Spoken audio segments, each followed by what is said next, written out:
আসসালামু আলাইকুম এভরিওয়ান, আমি ইফতেখার আলম ধ্রুব আপনাদের সাথে আছি job English course from zero to advance লেভেলের যাত্রাপথে। আমি আপনাকে একদম ইংরেজি একদম বেসিক জিরো লেভেল থেকে একদম অ্যাডভান্স লেভেল পর্যন্ত নিয়ে যাব। কথা একটাই, আমার সাথে প্রত্যেকটি ক্লাস মনোযোগ দিয়ে শেষ অবধি করতে হবে এবং যেটা যেটা বোঝাবো ওই ক্লাসে তৎক্ষণাৎ সেটা বুঝে যেতে হবে। এরকম করে যদি আমার সাথে একদম প্রত্যেকটা টপিক কমপ্লিট করতে পারেন, কখন যে আপনি সেই লেভেলটা অ্যাচিভ করে ফেলেছেন আপনি নিজেও বুঝতে পারবেন না, এবং পুরো প্রসেসটা যখন আপনি কমপ্লিট করবেন আপনি নিজেকে নিয়ে অবশ্যই প্রাউড ফিল করবেন। তো চলুন আজকে আমার টপিকটাকে একটু জেনে নিই। আজকে আমার টপিকটা হচ্ছে এক্সটেনশন।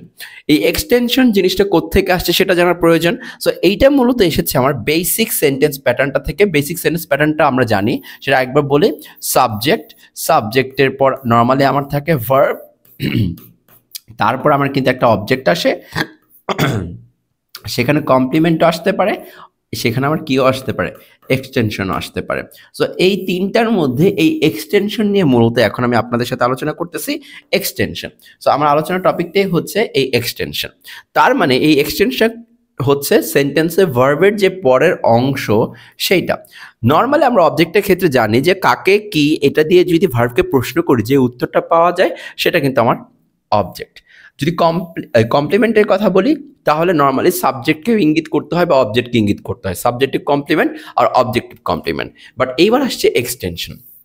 মনে রাখবেন, যদি ইনডিরেক্টলি বলতে যাই এক্সটেনশন কি, তাহলে জিনিসটা এভাবে বলতে হয় যে যদি অবজেক্ট আপনি পেয়ে যান বা কমপ্লিমেন্ট পেয়ে যান, এছাড়া বাকি যা যা পাবেন সব কিছুই হবে এক্সটেনশন। তাহলে অবজেক্ট কমপ্লিমেন্ট না হলে বাকি আর কি বসতে পারে? এক্সটেনশনই বসতে পারে আমার প্যাটার্ন অনুযায়ী।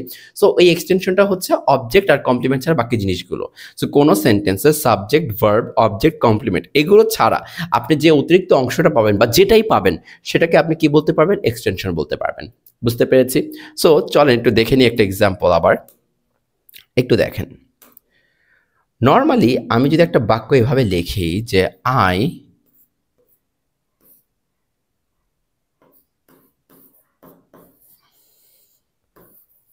লাইক হিম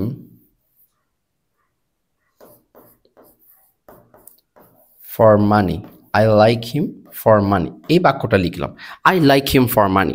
এবার আপনি আমাকে একটু বলেন তো কষ্ট করে, যে I like him for money যে বললাম, এখানে লাইক হচ্ছে ভার্ব, তাই না? আই এটা কি? সাবজেক্ট। আচ্ছা, হিম এটা কি? কাকে পছন্দ করি, ভার্বকে কাকে দ্বারা প্রশ্ন করে পেয়েছে, এটা অবজেক্ট। Subject, verb, object. কেন পছন্দ করছি? টাকার জন্য। এটা উত্তরটা হচ্ছে ওয়াই দ্বারা প্রশ্ন করার পর। তাহলে এইটা কিন্তু কোনো ধরনের কমপ্লিমেন্ট না, রাইট? আর এটা আমার এক্সট্রা একটা তথ্য পাচ্ছি সাবজেক্ট, ভার্ব, অবজেক্ট, কমপ্লিমেন্টের বাহিরে। তাহলে এই ফর মানিটাকে তখন আমাকে বলতে হবে এক্সটেনশন। ফর মানিটা কি? তখন আমরা এক্সটেনশন বলবো। জিনিসটাকে ক্যাচ করতে পারছেন? সো এইটাই হচ্ছে মূলত আমার এক্সটেনশনের ব্যাপারটা, যে নর্মালি যদি আমি সাবজেক্ট, ভার্ব, অবজেক্ট, কমপ্লিমেন্ট ছাড়া অন্য কোনো কিছু পাই সেটাই হয়ে যাবে আমার এক্সটেনশন। ক্লিয়ার? তাহলে বাক্যে এক্সটেনশন কি এখন বুঝতে পারছি? নর্মালি প্যাটার্নে এক্সটেনশন বলে দিলেই চলবে না, এক্সটেনশন কি সেটা বুঝতে হবে। তো নর্মালি এক্সটেনশনগুলো বিভিন্ন ধরনের কোশ্চেনের মধ্যে আপনি পেয়ে যাবেন। সেটা হচ্ছে ভার্বকে প্রশ্ন করবেন কখন, ভার্বকে প্রশ্ন করবেন কোথায়, এই যে একটু আগে পেলাম কেনর উত্তরটা, যে কেন? টাকার জন্য। কিভাবে, কতটুকু, কি পরিমাণ, কতবার, কতক্ষণ ধরে, কার জন্য, কোন দিকে, কার সাথে দ্বারা প্রশ্ন করলে আপনি উত্তর হিসেবে কিন্তু কি পেয়ে যাবেন? এক্সটেনশন পেয়ে যাবেন। জিনিসটাকে ক্যাচ করাতে পারছি সবাইকে? সো এইটাই হচ্ছে মূলত আমার এক্সটেনশন, যে ভার্বকে আপনি অন্যান্য যত কিছু দিয়ে প্রশ্ন করেন না কেন, কাকে কি এই টাইপের প্রশ্ন ছাড়া যদি অন্য কোনো প্রশ্ন দিয়ে কোনো উত্তর পেয়ে যান সেটাই হয়ে যাচ্ছে আপনার এক্সটেনশন। মনে থাকবে? এখন এক্সটেনশন নিয়ে কোনো ঝামেলা থাকবে? থাকবে না। তাহলে আমাদের নর্মাল বাক্যের প্যাটার্নটা আমরা একবার দেখে নিব এবং আমরা প্রত্যেকটা জিনিস একবার দেখে নিব। সো নর্মালি আমার শুরুতে কি থাকে? সাবজেক্ট, তারপরে ভার্ব, তারপরে অবজেক্ট।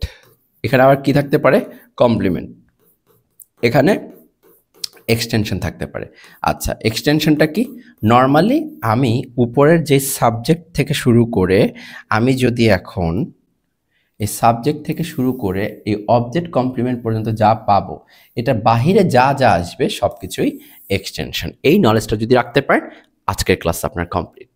এইটুকুই আপনাকে বুঝতে হবে, এইভাবেই আমরা এগোবো। ঠিক আছে? আশা করছি বুঝতে পেরেছেন। Thank you so much. আসসালামু আলাইকুম।